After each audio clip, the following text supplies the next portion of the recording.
Good evening. It's Wednesday, October 12th, 2022. Welcome to the Town of Carmel Town Board Work Session. I call this meeting to order, and I ask our Town Clerk, Ann Spofford, to do a roll call attendance, please. Councilman Baranowski? Here. Councilman Lombardi? Aye. Here. Councilwoman McDonough? Yes. Councilman Shannell? Here. Supervisor Kazari? Here. Let's begin with public comments. Oh, the pledge. Oops, sorry. If everyone would please rise and face the flag. Councilwoman McDonough will lead us in the Pledge of Allegiance. Pledge allegiance to the flag of the United States of America and to the republic for which it stands, one nation, under God, indivisible, with liberty and justice for all. Please remain standing for a moment of silence to remember all of the men and women who are fighting for our freedom. Thank you. Thank you. So now we open the floor to public comments.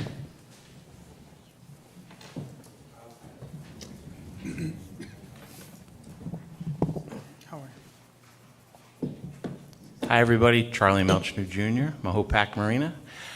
Just wondered, we were here a few weeks ago talking about some of the codes enforcements and things that were going on in the lake, and I didn't know if we had any answers to some of the questions I had by then or if we heard back on anything, and I didn't know what the next step was to try to find out some of those answers.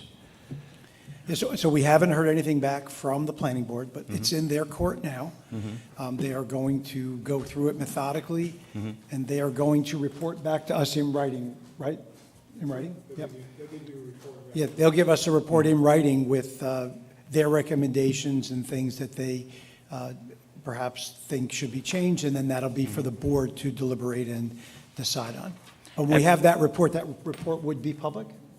Yeah. And do we get, should we be asking the planning board where they're getting their recommendations from and their advice from? I'm wondering if the town board is getting advice on how to zone and effectively enforce things on the lake and to see what they could do. Where are they getting that advice? History has shown they've gotten some advice and been led down the wrong path by people before or organizations. And I'm just wondering where it's coming from and who's dealing with it and who's putting it forward. And I think the people around the lake that are affected and the homeowners that are affected, even though all the people in the town of Mahopac and Carmel should kind of know why is this coming up and what's going on. Is there an answer to that coming or someplace else? Should we be going to another board and asking questions like that? Or should I email and ask someone else? And I mean that with all respect. I would really like to see what started this whole process, since I was told from multiple people we didn't have any issues or problems. This was just something that was brought up. I understand zoning has to change and we have to update and do things. I'm just wondering who and why it was brought forward like this. Will we know, or? Yeah, well, Charlie, a lot of the comments and suggestions that were put forth was from the community through all of the different venues that we had answer them. But I know Bonnie's going to be here, and I said the dates last week, on the 26th of this month. It's only going to be from 6 to 7 because it's before the planning board meeting. And then she'll be here again on the November 9th and then December 14th. And by that time, we should have some of the planning board remarks, so we should be able to hopefully start moving towards another draft, another draft of the zoning and the comprehensive plan. Because the zoning went off of the comprehensive plan. All right, so you do the comprehensive plan first, and then off of the comprehensive plan, that's where you get the zoning. So the comprehensive plan was made, again, through all of the comments, a lot of the comments, online, telephone calls, the surveys, the in-house, all of that. Not all of it, some of it could have been done by, like we had a small community together. Mike Carnazza may have suggested stuff. I don't know if he suggests stuff around the lake. I'm just saying in general, like they were out. And again, this is a draft, so we still have all of the comments, not just for around the lake, but we have comments throughout the entire draft that, hopefully the zoning board will look at and we'll look at. And then we'll have more, if I'm not mistaken, we're going to have more public hearings on what we're thinking about possibly changing, and then have it on that. it's got to come to an end sometime, you know, and like I think I said one of the meetings, some people is going to be happy, some people aren't, some, you know, but we're going to try to do the best we can and get everybody's comments. That's why we don't want to close it right now. Are you saying that the comments and things that you got, someone actually sent a comment in that said, I think docks should be 10 foot wide? Charlie, that's not what I said. What Oh, I okay, said- because what I thought you said took suggestions and stuff Right. from the general public and the online stuff that was Right. done. So It's that's why I not- was I'm asking, not where did that talking come about- from? I'm not just talking about the lake. Yeah. I'm talking about the entire comprehensive Sure, I plan. understand. That's what I'm talking about. I'm only Okay. talking about the lake. Okay. Yeah, so yeah. all of the things in the zoning, Yeah, there were multiple, that's how a consultant works. They give you multiple options of different things. And, yeah, there were some that said lots of things like that, like the size and the, you know, the shape, whatever. Some of it That's how the consultant works. They give you, you know, a whole menu of options, and then you have to decide what you do or do not want to put in your plan. Yeah, she looked at other towns that had lakes. You know, they did their due diligence, and this is what they came up with. And now we are collectively going to say, okay, this will work here in the town of Carmel, this won't work in the town of Carmel. Let's tweak this, let's tweak that. That's where we're at right now. okay, so Bonnie from, what was it, Pope and Veer, is that what it was, or? Nelson. Nelson, Pope, and Boris. Right, so she was the one that actually collected and got data from looking at outside sources and. Her team, I would say. And other people like that, because I have been to some of that stuff and Yes. did look at it. Yes, well, Yep. she did it, like, she looked at Lake Right. Mahopac, she looked at all the different lakes, and she also took comments that may have come from all of the different venues from the community. Sure. Is this going to affect Kirk Lake as well? The master plan has all lakes in it. So any lake within Putnam County? In the is town gonna of be- Carmel. Town of Carmel, okay. Just the town of Carmel. Okay. So Kirk Lake is definitely something that, and I It's- wonder if the homeowners there know that they're talking about it. I have no idea. I wonder if there's a good way, only because I see the people that reach out to us personally to get information, to see if we know. And I get contacted by people, and sometimes I don't Just tell know. them to go on the website. Everything Go is on the town of Carmel website. Okay. And of course, they can come to the meetings. Okay. All right, good. I'll go to the other meetings, and then I'll come to that other one, and we'll see what we can find out from there. I appreciate your help. Thank No. you so much. Thank you for your concern. Hi, Bert Meltzner. Thanks for having me. Is this the full agenda? Is there anything else going to be on the agenda That's it. after this? Perfect. So I think the reason why a lot of people are concerned about this, so just in terms of the impact, you could see it from there. I went around the lake the other day and I printed out a copy of the map. Based on the new laws, these are all the lots that are affected by this, that can no longer have a dock on their property. So it's a pretty big impact, Wait, hold on. what they're Hold on, saying. hold on a second, hold on a second. Did you read something in there that said? they can- Yeah. Wait, hold on, let me just, and then you can speak. Mm-hmm. Docks are not gonna be allowed on their property? So if you have 15 feet on one side, 15 feet on the other, a 4-foot dock, you need a 34-foot piece of parcel. Then you also, if you have a boathouse, there's beautiful homes in the lake with stone boathouses. They put them on the side of their property, on their property line. I highlighted all of those. Those are all out of compliance. The problem is we have a ton of pieces of property that are less than 35 feet. So we have docks on them right now. Some of them, yeah, they have 10 boats on them. It's too much. But, you know, for the one boat. And then there's, if, you know, looking at the law, what's proposed, I own a piece of the lakefront property, and my daughter can't have a jet ski at my lakefront property. So there's just some things. So I really hope that the intent is right and you guys look at this, but just by looking at this, you can see it's a huge impact to what we have right now. So I'll go to the planning board as well. I'm really interested to give my feedback and spend the time and make sure that we do the right thing for the town, but don't go overboard with it. Bert, you know, after we had that meeting, I don't know, about a month ago, whenever it was, some of the people in the audience called me, I'm friends with them, they called me, and they said, Frank, we have property on the lake, we have jet skis, we have The paddle boards. paddle boards, all that kind of stuff. The only thing we really are concerned about is safety. That's it. And that's Yeah. what that's what, at the end of the day, I think that's what this town board and that master plan That's is gonna great. be, and I don't think you disagree with me at all. No, yeah, totally agree. It's about safety for those who use the lake, whether they be boaters, jet skiers, paddle boards. We just want to make it safe for everyone. And that was the concern. Literally, left here and I got phone calls. Yeah, And I said, you don't have to worry about that. We are going to work on, and they're, they're in. yeah, hopefully there'll they're be not- iterations. Look, when I read read through it, and I looked, I said, I can't have a dock on my property. So maybe there's do I have to pay a fee or something? I don't know what it is. There's zoning, if Yeah. I take my dock down, can I put it back up? I got a million questions, but I'll let you guys get through it a little bit more. But I just wanted you to know, based on what's being proposed, it's like 85% of the lakefronts are gonna be impacted. So I'll ask during the planning board and hopefully be part of those conversations, Yeah. but thank you. Please. And you also have to remember, this is a plan it's a guideline for the next 20 years. Yeah, So you have to take into consideration how's development gonna, catch up to us, what's gonna be like, 5, 10, 15, 20 years from now? I don't know, is there a problem will there ever be too many boats on the lake? I don't know, yeah, I don't know. but maybe it's also a way to standardize some things also. I think it's a great just idea. I think clean we need things to up do and- something. I need to control what we have, put a good plan in place, but a collective plan that makes sense, that's safe. Totally get it, on board.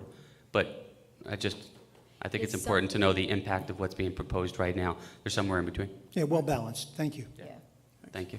And nothing else on the agenda, so if that's it, I'm gonna go. that's it. Are you gonna go? Thank you. So feel free to call us anytime. Charlie, did you want to say anything?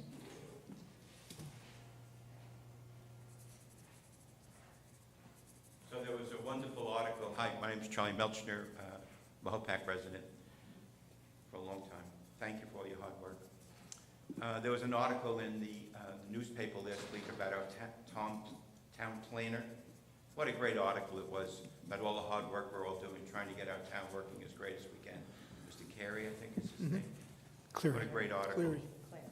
Clary? Cleary, yeah. Cleary? Pat, yeah. I'll get there eventually. Thank you for that. Where are we at with Swan Cove? I understand we found some contamination in it, on the property, and the development of it. Where are we going with that? We had a lot of concern from the business community about how many parking spots we were going to wind up with. Has anything come further along with that? So we're going to be doing it in phases, starting with, stabilizing and all that, of that parking area and that grass area. And then as we progress through, we have to still break that up and do it. There's not enough money to do the entire project today. I understand that. Where are we with parking spots? How many parking spots do you think we're going to get? We're in the planning stages right now, correct? Yeah, well, I think that last grouping that they presented, their final, wasn't it like 100 parking spots minus 18 for the thing? or Yeah, I something think it like was, that? I think it was like 94, I want to say, Charlie. I could be wrong. But I think it was in the like low 90s. But we're gonna have to break that out, and when we get that new design for just phase one, then that will be public, and we'll talk about it. So one of the last phases that I've seen, it showed dramatically less than that. We were going to net like 35 spots. Well, excuse me, that's pretty much what it was. But because once we took away the spots we were going to lose from diagonal parking to straight parking, the spots that were put aside for the bike, the spots for the bank, the spots that we were putting aside for kayak launching, if in fact you're still going forward with that, if you were buying the school property, which would be a better spot to do kayak launching from, if in fact you decide to do that. So the better parking we have, I've given out to our supervisor a parking study, how important it is to bring better businesses into our town, to bring better sales tax revenues into the town, to bring more quality people continually coming into our town with better businesses to attract them. Parking is dramatically important. I won't go into that whole parking thing that I did a year or so ago, but please know that our chambers of commerce, our business organizations recognize that the more parking we have, the better parking that we have, the better businesses we're going to have, and the better people walk around. We can see from our street fair that was put from one week forward to another week, how many people still turned out to that. The enthusiasm for our town is just wonderful.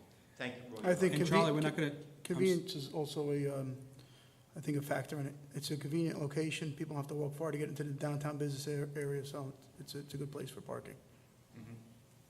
Sorry. Yes, Frank? I was gonna say that whatever plan we come up with, will always have public input into it. So there's, feel free, it'll be on the future agendas when we get to that particular stage of it. But I think as the supervisor was trying to explain, the plan that we had, that whole, beautiful park and the whole bit, it's expensive. I think it's probably even more expensive than we thought. So, and I hope I'm not speaking out of turn, Mr. Please, Supervisor, no. but Probably but getting more expensive as the days what go by. what he was referring to as do it in phases, we are gonna do it in phases, based upon the cost to the residents, because after all, it's the residents who are paying for, all of us are paying for this park, and we wanna have a beautiful park, but at the same time, so we're gonna have to do it slowly, and like the supervisor said, stabilize the property first, and I think probably the next step would then be parking, and then, some nice grass areas and things like that. But the public will be fully invested in everything that we do. So please feel free to come back, and when we have it on the agenda, or even if we don't have it on the agenda, just come, we have the public participation section. But we're gonna get there. We're gonna get there. And I thank you, and from the very beginning, the business community has been involved with saying that, and the town board has been involved with that, having parking studies done, saying that we need 100 parking spots. And that was prior to talking about doing any launching and things of that nature, and prior to doing, getting rid of diagonal spots. So maybe if they took that into consideration, the number would have went up potentially higher. And I know a lot of the businessmen that worked in that parking area there to get it to where it potentially could be, did it to improve the downtown district. We have a beautiful park next door. Can we always use more parkland? Unquestionably, but as you folks have all agreed and said, the cost of doing it is dramatic, And we can build a big parking area without much work, and if we don't need that much parking, and we can put more recreation area in. We can do phases, and I want to thank you for getting Cherry Lane underway to make it one directional. That's going to be wonderful. Thank you for your time. Thank you. Rich wants to say something, Oh. the engineer.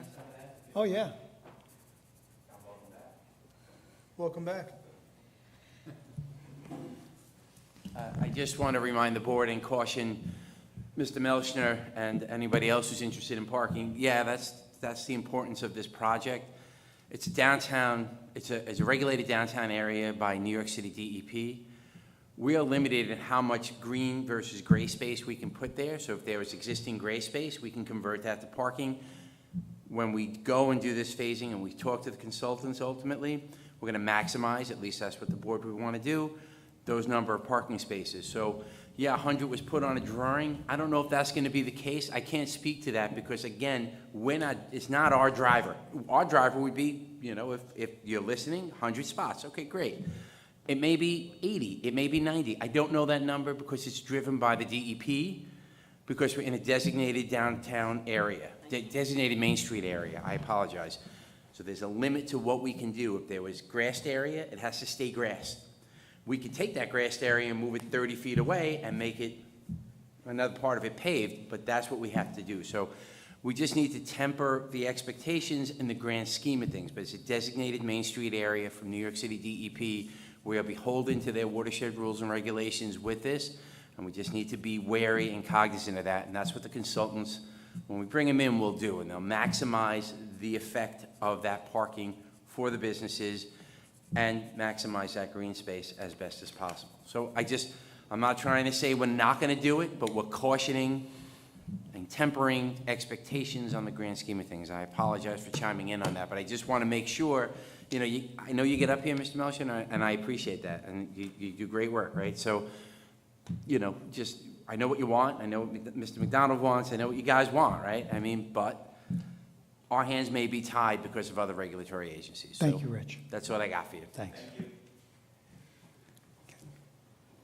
Ken, do you want to say anything, or? You just need to get up on the mic.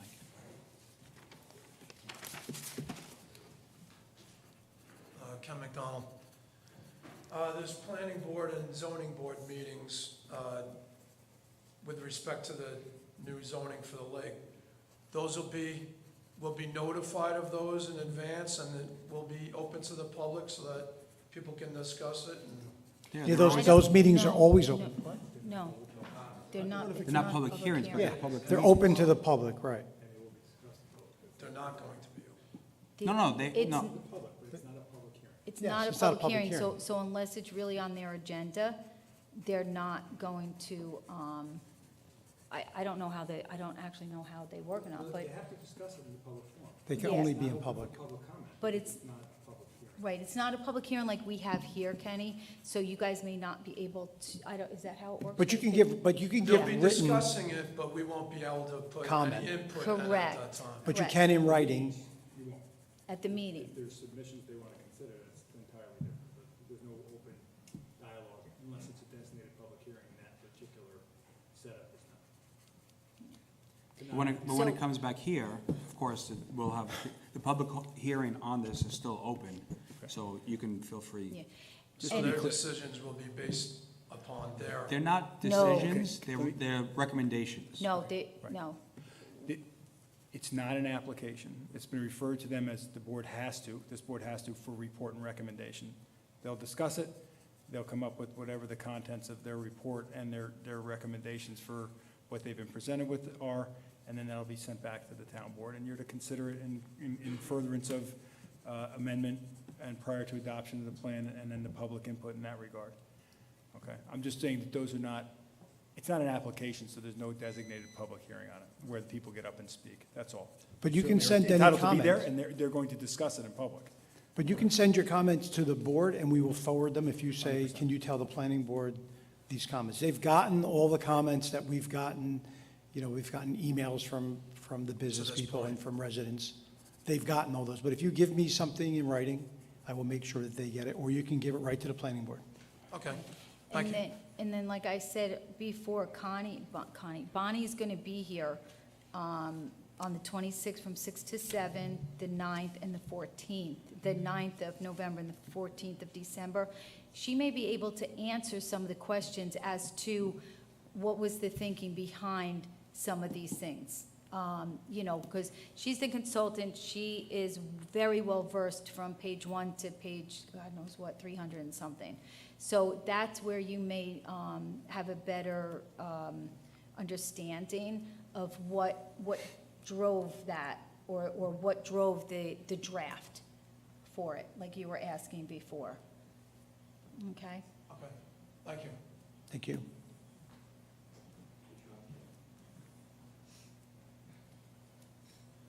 Any other comments? No? Okay, so do I need to say, open up the special voting meeting, or can we just go? Motion to open the voting meeting? Yeah. Okay.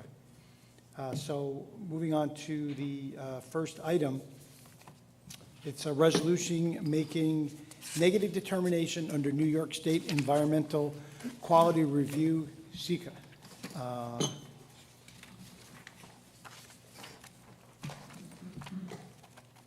Would you read that one? Sure. Thank you. So, whereas the town board of the town of Carmel has reviewed the short form environmental assessment form in regards to the proposed approval of an amended stipulation of settlement and consent order in the matter entitled New York SMSA Limited Partnership, DBA Verizon Wireless and Homeland Towers LLC versus the town of Carmel et al., as pending in the United States District, Southern District of New York under docket number 19-CV-10793. And whereas such proposed approval of the amended stipulation of settlement and consent order in the reference litigation and unlisted action under 6 NYCRR, Part 617, State Environmental Quality Review Regulations, and whereas the town board has reviewed the environmental assessment form and assessed the possible impacts and their magnitude on the environment in accordance with the SEQA regulations and given due consideration thereto. Now therefore be it resolved that pursuant to Part 617 of the Secor regulations, the Town of Carmel Town Board hereby designates its intention to serve as lead agency for the Secor review of this unlisted action, and in this capacity will conduct an uncoordinated review. Be it further resolved that pursuant to Part 617 of the implementing regulations pertaining to Article 8, State Environmental Quality Review Act of the Environmental Conservation Law, the lead agency hereby determines that the proposed unlisted action will not have a significant effect on the environment, and be it further resolved that the Town Board of the Town of Carmel recognizes that potential significant adverse environmental impacts of the construction of proposed improvements contemplated in the amendment stipulation of settlement and consent order will in fact be subject to a separate, additional, no less sensitive and no less detailed review under Article 8 State Environmental Quality Review Act of the Environmental Conservation Law by the Town of Carmel Planning Board and/or Town of Carmel Zoning Board of Appeals and/or Town of Carmel Environmental Conservation Board. And be it further resolved that the Town Board of the Town of Carmel hereby determines that, based on information contained in the short-form environmental assessment form and their analysis thereof, this proposed unlisted action will not result in any significant adverse environmental impacts under the Secor regulations, and hereby adopts a negative declaration in regard to the proposed action. I offer this resolution as read. I'll second. All those in favor? Roll call? This one, or we're talking about number 2? Would like a second for discussion. All right, I second for discussion. So the question brought up is, this is a negative declaration under the State Environmental Quality Review Act with respect to entering into an amended consent order with respect to the litigation. Okay, this litigation's been pending in the Southern District for about 3 years. Okay, there was corollary state litigation here in the last 2 years. And what has been determined is that, I'm sorry, I've slipped in my eye here since water. It's determined is that the application for this particular telecommunications tower should go back to the Planning Board and Zoning Board for review. I don't know what's happening here. Sorry. Thanks. In that regard, the town board has to authorize it to go back. So the seeker determination here is only for what you're doing now, authorizing the amended consent order. When it goes back to the planning board, there'll be an application. When it goes back to the zoning board, there'll be an application. And there will be a full seeker environmental review with the physical improvements in the application. Everything you do at this dais theoretically has a seeker implication. Every action you take as a government, okay? Most of them are what we call type 2. You don't even do anything at all because it's not required, but at least it's considered under the State Environmental Quality Review. This particular item here, because you're authorizing something different, a new consent order, okay, other than the one the prior board authorized in 2020, it at least has a seeker implication. The determination here, if you're going to vote it, is that actually authorizing the new order itself, that act, that ministerial act, doesn't have a negative or a potentially significant environmental impact. It is done that way because if you look in the language of it, there's going to be a separate, independent, and no less sensitive review for the physical improvements that are contemplated done by the planning board. And that planning board will designate itself as lead agency, and they'll make their own seeker review, or seeker determination with respect to those proposed improvements. This is only for literally authorizing a signature on the consent order, which, if you think about, doesn't have any environmental consequence at all. The work can, and that's what the planning board's job is. Okay, and that's why I put a seeker determination here, just because you can break it out that way as long as there's a separate review on the actual work, and it's no less sensitive than what you're doing. They'll do a full coordinated review with all the involved and interested agencies, and that's what'll happen. All right? Any other discussion? Is there any, anything to say, how we got here and why we're at this point? Yeah, there was litigation that was pending in the Southern District since 2019 on the denial of 2 telecommunications towers within the town. The litigation was settled in 2020. there was state litigation challenging that ensued late in 2020 and was determined this year, about 18 months later. It gave us two competing orders with respect to the town's obligations. One order that dictated that the town was to issue a building permit for a telecommunications facility, which has been issued and been kept current, and one order from the state court that said that permit is rescinded. So the application was to go back to the federal court and ask the federal court for either enforcement or a modification. And the federal court's directive was that the applicant was to go back to the planning board and the zoning board for a review of its application, and that will be embodied in a modified amended consent order, which covers all of the prior provisions and now provides for an application to the planning board, an application to the zoning board, and maybe even the environmental conservation board, as the case may be, any jurisdictional approvals. And they're going to have to do that, and that's what the determination would be if we sign this amended consent order. All right? And if we don't, then there may be other remedies for the telecommunications company to seek, such as vacating the prior consent order and going back to where they were before that, or seeking enforcement of it. And that would probably lead to further complications and further litigation. All right, so that's where we're at with it. All right. Thank you. Thank you. So we can vote, or we We have have a to? motion and a second on the secret. So we right can now, vote. so I don't know if you're going to take a roll call. Can I please have a roll call? Councilman Baranowski? Yes. Councilman Lombardi? Abstain. Councilwoman McDonough? Yes. Councilman Shannell? Yes. Supervisor Kazari? Yes. Okay, resolution number 1 passed. Resolution number 2 is a resolution authorizing approval of amended stipulation of settlement and consent order. Whereas there is currently pending in United States District Court, Southern District of New York, a certain lawsuit entitled New York SMSA Limited Partnership, DBA Verizon Wireless and Homeland Towers LLC versus Town of Carmel, docket number 19 CV 10793, related to the proposed construction of certain telecommunication towers within the Town of Carmel, and whereas a stipulation of settlement and consent order of the referenced litigation was authorized by the Town Board of the Town of Carmel on or about May 13th, 2020, and thereafter filed with the United States District Court, and whereas the parties to the referenced litigation have subsequently agreed to amend the parameters, terms, and provisions of the stipulation of settlement and consent order referenced herein, now therefore be it resolved that the Town Board of the Town of Carmel hereby authorizes the amendment of the referenced stipulation of settlement and consent order embodied in the amended stipulation of settlement and consent order, which is currently on file with the Office of the Town Supervisor, and be it further resolved that Town Council Gregory L. Fulchetti and/or Joseph A. Charbonneau is thereby authorized to sign on behalf of the Town of Carmel the amended stipulation of settlement on consent. I offer resolution number 2 is read. Seconded.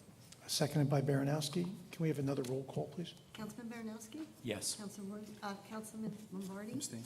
Councilwoman McDonough? Yes. Councilman Shannell? Yes. Supervisor Kazari? Yes, resolution number 2 passed. Can I get a motion to close the special voting? So moved. Second. Seconded. Seconded by McDonough and Baranowski. All in favor? Aye. Aye. Thank you, Ann. Sorry that you had to come out. Thank you, Ann. So Thank you, Ann. can I get a motion to open the So work moved. session? So moved. Second.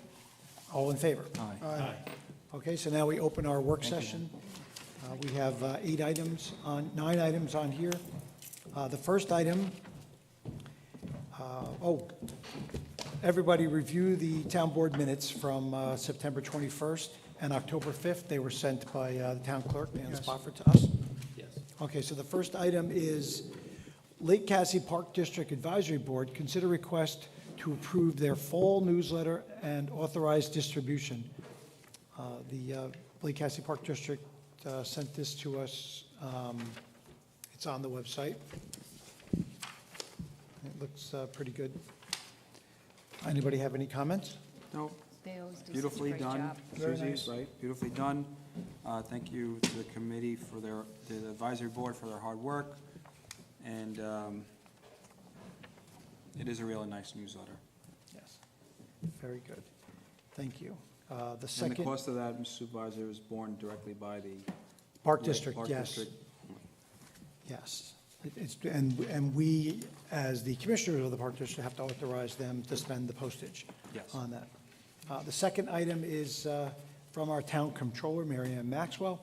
Consider request to authorize amendment to the Town of Carmel procurement policy.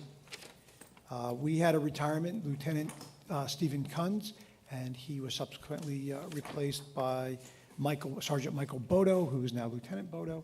So all we are doing is adding Michael Bodo and removing Stephen Kunz from this long list of responsible purchasing agents. I don't think anyone has a problem with that, right?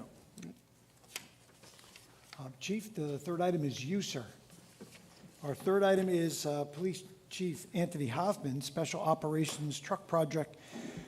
Consider request to submit reimbursement of $50,000 DASNY grant funding and accept proposal for the purchase and installation of emergency equipment special operations truck. Chief. Thank you, Supervisor. Good evening. Good evening, Good evening. members of the Good board. evening, I have two items before you. The first being the completion of our special operations truck project. As you're aware, late in the summer of 2021, we were approached by Assemblyman Kevin Byrne offering his assistance with acquiring equipment. One of the ideas that was discussed with the board and the Assemblyman was acquiring a truck, a special operations truck that would assist our Marine unit, that would assist our patrol division with parades and events like the Mahopac Street Festival that we just had, and also assisting our the Putnam County Emergency Response Team, of which Carmel PD has a number of members on. So through the assistance of the Assemblyman's office and the town board, we were able to secure $50,000 in SAM grant funding. Probably the most difficult part was actually finding a vehicle. Luckily, we were able to, through our contacts, particularly Sergeant Steve McCabe, he's our fleet supervisor, we located a Ford F-150 police responder from the city of Rye. They received the vehicle, they didn't want it anymore. We were able to purchase it at the price they purchased it. We were then able to outfit it with special equipment, and it's been put to use temporarily. It hasn't officially been put out on the road yet, but like I said, it has been at the Street Festival. It's been at a couple other events. It's been very well received. The utility of it has been proven time and time again. And as a result, throughout this entire process, just recently we received word from the Dormitory Authority of the State of New York that the project has been fully approved for reimbursement in the amount of $50,000. So to that end, I offer my recommendation to the board that we be allowed, the police department be allowed to apply for that $50,000 in reimbursement. And as part of that, also remit an amount of $12,846.92 to RFC Emergency Lighting of Briarcliff Manor to cover the expenses that were incurred in acquiring the special equipment and the installation thereof. So, thank you. All I think right. it's great. Thank you. All right. Okay, our fourth item, second one for Police Chief Anthony Hoffman, is consider request to authorize emergency purchase of police vehicles, two 2022 Dodge Ram 1500 police special service vehicles from the 2022 PD budget, and two 2022 Dodge Durango police pursuit SUV vehicles from the 2023 PD budget. Chief? Thank you, sir. Again, another vehicle item for you. As the board is aware, I've been before you a number of times discussing vehicles along with Highway Superintendent Simoni. We've both aired our concerns with vehicle acquisitions. Highway vehicles are very difficult to get, and we're starting to feel the crunch too on the emergency vehicle side.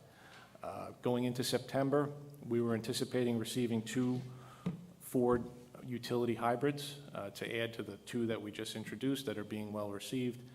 Unfortunately, as the month progressed, we were advised by Ford and the contract dealer that those vehicles were canceled, and there was no contingency thereof, other than ordering vehicles for 2024 with a $7,000 per vehicle increase. As a police fleet that has to be maintained 24/7, and at one time in the past month, we've had 6 vehicles down out of approximately 15 vehicles in our fleet, we were scrambling to see what we could get. We contacted our dealers that we're aware of. We actually contacted some of our local dealers, some of our upfitters. Fortunately, we were able to locate 2 Ram 1500 police SSV, special service vehicles, out of Pennsylvania. Again, quite different than a couple of hybrid SUVs, pickup trucks, but as the special operations truck has shown with our department, its utility has been proven again and again. So it's the feeling of myself and our staff that these will be put to good use. They are special police vehicles. We do have pricing on them that is mimicking a New York State contract, although in discussion with the dealer that's out of Pennsylvania, there was some confusion on their terminology. They called it a piggyback of a New York State contract. In looking at our procurement policy, that didn't really measure up to it, so that's why I applied for it under emergency purchase. And as you can see in the backup documentation, it hits a number of the points for an emergency purchase, in that we have the unforeseen circumstance of the cancellation of our anticipated vehicle order. Public safety is affected because we have to maintain our fleet, and it requires immediate action because we are, like I said, in the past month, we've been down, at one time, we've been down 6 vehicles.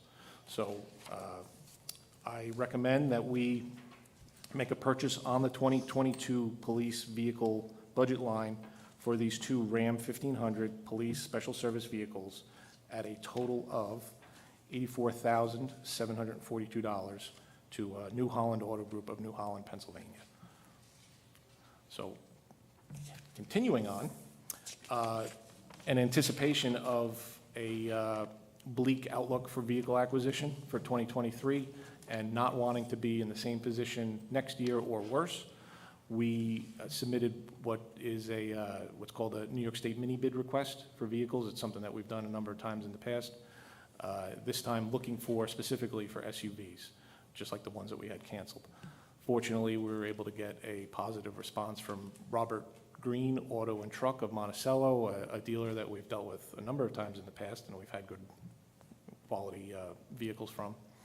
We were able to get 2 Dodge 2022 Durango Police Pursuit vehicles. They are, from what I've been advised, actually out of Illinois.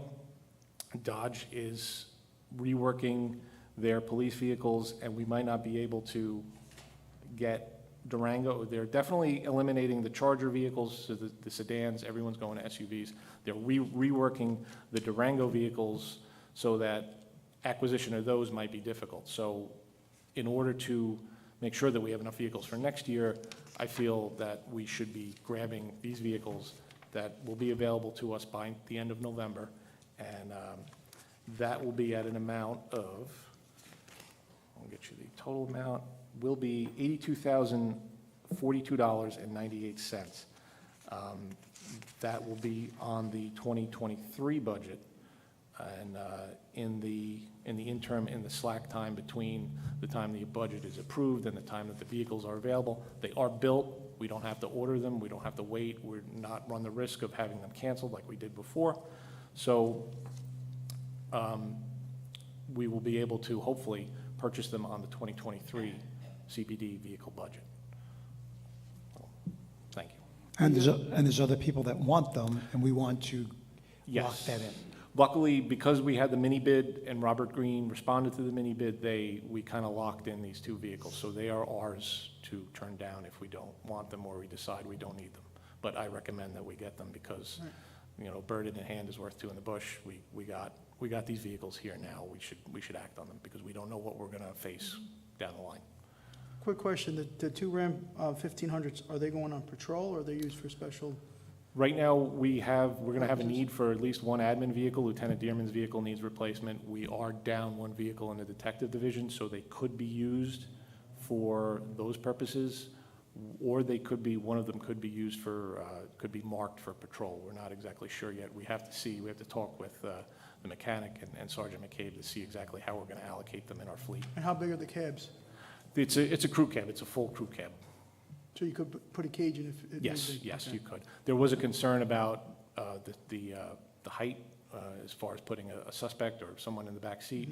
There are, they have running boards, so that would be, hopefully alleviated. But also, if we do use them as an admin vehicle or an investigator vehicle, that would also be, taken out of the mix. You wouldn't really be putting suspects in the back of a vehicle Right. if it went to Lieutenant Dearman, so. Okay. And then Chief, with the Durangos, when we get them, you would need to, fit them, right? Yes. Like with the lights and everything like that? That's correct. Do you know about how much that would be additional? We're thinking in the neighborhood of $12,000 to $15,000 right now. That would have to go out to bid. We'd have to see what equipment is available. Again, that's another concern we faced with this previous year. They gave us a lead time initially of 10 to 12 weeks, and that went to 15 to 18 weeks, along with a 20% price increase. So it's a very dynamic situation. Obviously, we're going to look to keep prices down, but we're looking in a neighborhood of $12,000 to $15,000 per vehicle. Okay, and the things that we need to fit them are available right now, like they're not stopping the production of them? As far as we know, yes. Okay, because I don't want to get the two I do want to get them, but get them and then we can't Yes. fit them. Yes. Actually, to that end, one of the vehicles we were discussing that we'd like to outfit as a low-profile traffic car, because we have an increasing number of traffic complaints in the area. What we would do is, instead of putting a light bar on top of the vehicle, it would be in the headliner, and the striping on the sides would be kind of a low profile. It would still be there, but it wouldn't be as pronounced as, the Oh, normal okay. police vehicles. So it would kind of look like your normal, average, run-of-the-mill Like a car. white Durango that we could use for traffic enforcement that people necessarily might not see, and we Yeah. would be able to increase our enforcement. Yep. All right, perfect, thank you. Chief, the 6 vehicles you mentioned were down, was age a factor? Yes. Age is a factor, and police fleets are, it's notoriously, it's a wear and tear issue, because they're running 24/7. Great, thank you. And he was having a parts problem with the Dodges, right? We were. Craig was having a hard time getting, Recently, something. in fact, this morning, he advised that he got a bunch of, one of the dealerships advised him that there was a bunch of stuff that came in, so hopefully that logjam has been cleared up somewhat. So, and that's the positive thing about staying with a Durango. We have a fleet of Durangos, so we have parts, Yes. hopefully, for Durangos, as opposed to a mixed bag. Thank you, Chief. Thank you. Oh, and if I may, just to acknowledge, recently, we made an arrest on our cemetery boat dumping incident. It's been in the local media. I'd like to thank the board for their assistance and their getting the word out. I'd like to thank the owners of our local marinas that both assisted our marine unit and our detective division. They did great work. They went, obviously not on foot, through online purposes. They went to the Pacific Northwest, they went down south to New York City, they followed a number of leads. We were able to follow that back to Mahopac, where we found a suspect. Our detectives interviewed him. He admitted to dumping the boat at the Union Valley Cemetery, and he was arrested and, allegedly, and, he'll have his day in court. But it was a great investigation, and I'd just like to acknowledge the hard work of our officers. Good So, job. Thank you. Thank you. Thank you. Thank you. Have a good night. I thought you were going to tell them, I thought you were going to commend them. I did too. Well, Stephen was. I thought so too. Well, I will. Oh, he's going. If you're gonna push me, I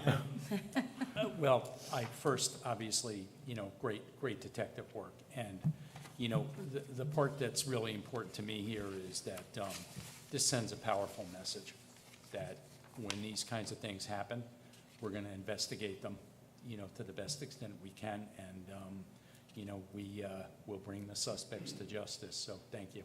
Yes. Thank you. Thanks, Chief. Have a good night. Thanks. Thank you.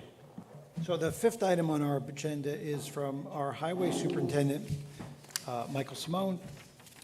Consider request to authorize advertisement for bids of sand, guide rails, and winter mix He wrote a memo to the town board on October 4th stating exactly that. He requests that we authorize him to ask the town clerk, Ann Spofford, to put out the bid for sand, guide rails, and winter mix. I don't think anybody objects to that. The sixth item on the agenda is James Gilchrist, Director of Recreation and Parks, to consider request to waive park rental fee for Putnam County Department of Health for an event on December 15th. Director Gilchrist writes, Putnam County Department of Health would like to host an event on Thursday, December 15th, 2022, in the Recreation Building at Sycamore Park. I am requesting that the town waive the facility rental fees. This event is geared towards youth and family in Putnam County and have mental or behavioral health challenges, who also struggle with issues including trauma, poverty, domestic violence, and homelessness. They host this event to provide a hot catered meal, gifts for the youth, and gift cards to help purchase food and other essential items. This event is the highlight of the holiday season for many of these families. So he's asking for a resolution on that.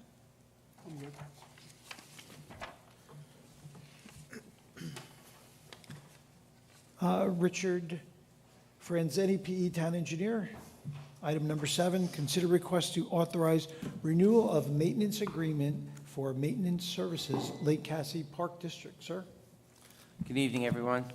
Evening. So as Supervisor mentioned, this is for the Lake Cassie maintenance. In 2019, we solicited proposals for maintenance at Lake Cassie. The proposal identified a contract would be effective for 3 years, ending this year, with the town of Carmel having unilateral option to renew the contract for up to 2 more years or any portion thereof.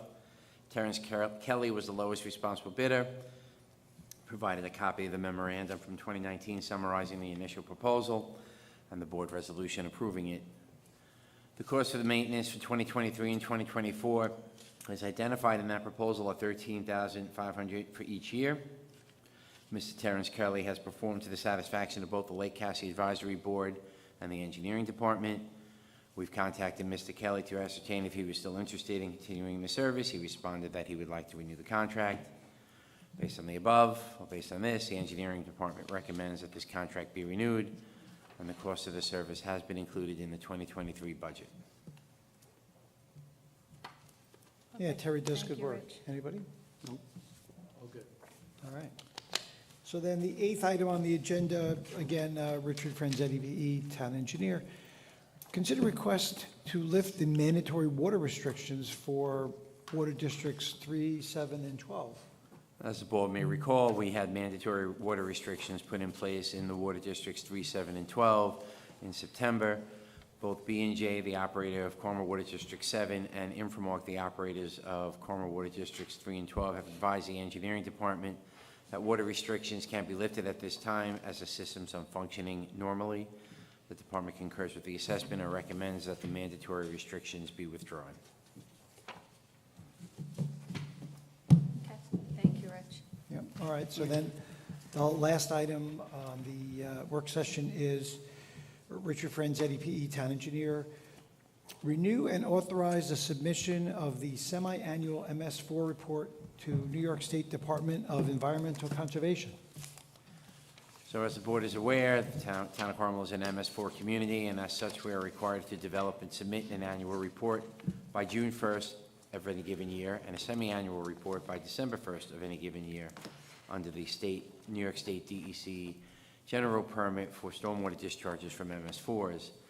I provided with the attachment was a copy of the semi-annual report, which is due on December 1st. It will need to be signed by the supervisor and then forwarded to the DEC at that point in time.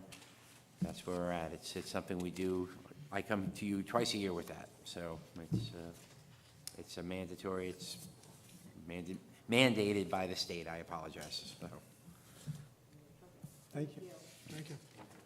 And I want to thank you all for all your good wishes and your calls and everything during my absence. So thank you very much. I truly appreciate it. Welcome Yes, back. welcome back. It's good to be back.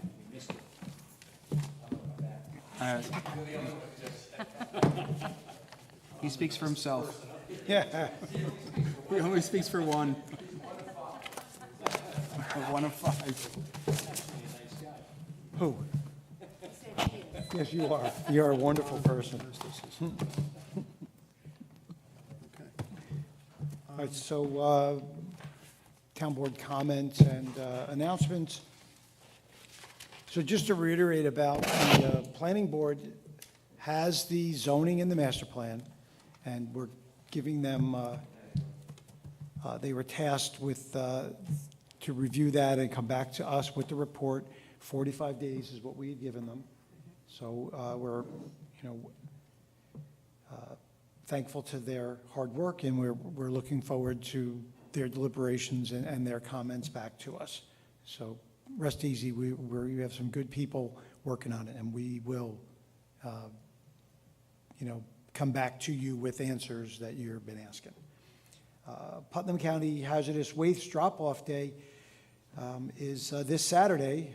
I think I've been talking about that for 3 weeks now. It's October 15th, 9 to 12.